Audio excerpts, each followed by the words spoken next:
কৃষকের মাঠে যাওয়ার পরে অনেক সময় আমরা দেখতে পাই যে কৃষক ধান লাগানোর পরে এক মুঠা আটি এরকম এক কোণে রাখা দেয়, তাই না দিল ভাই? বসেন আজিজ ভাই, বসেন, একটা জিনিস দেখায়, বসেন, এরকম রাখা দেয়।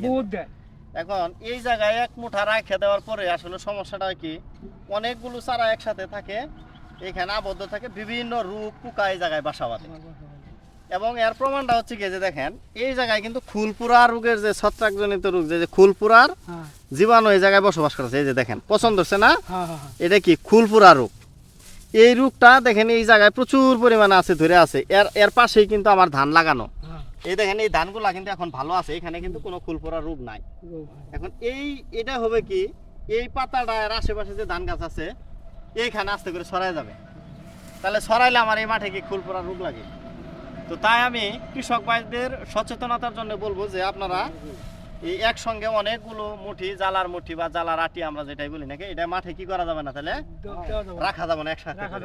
এটা আমরা এই জায়গা থেকে কি উঠাই ফেলবো, এখন এই জায়গায় উঠাই নিব, উঠায় আমরা কি আসলে এই জায়গায় রোপণ শেষে আমরা এটা সরাই ফেলবো। মানে এইভাবে আমরা আটি বেঁধে রাখবো না। আর এই রোগ মাঠে যদি খুলপুরা রোগ দেখা যায়, রোগ দেখা দেওয়ার সাথে সাথে আমরা কি করব, যদি বিঘা প্রতি 5 কেজি পটাশ সার উপরই প্রয়োগ করব, জমির পানি তারপর আমরা শুকিয়ে দিব। দেওয়ার পরে কি হেক্সাকোনাজল গ্রুপের ওষুধ বা টেবুকোনাজল গ্রুপের ওষুধ অথবা প্রোপিকোনাজল গ্রুপের ওষুধ অথবা এজুস্কোস্ট্রবিন এবং ডাইফেকোনাজল গ্রুপের ওষুধ, এগুলো আমরা কি নিয়মিত মাত্রায়, মানে প্রয়োজনীয় মাত্রায় আমরা স্প্রে করব।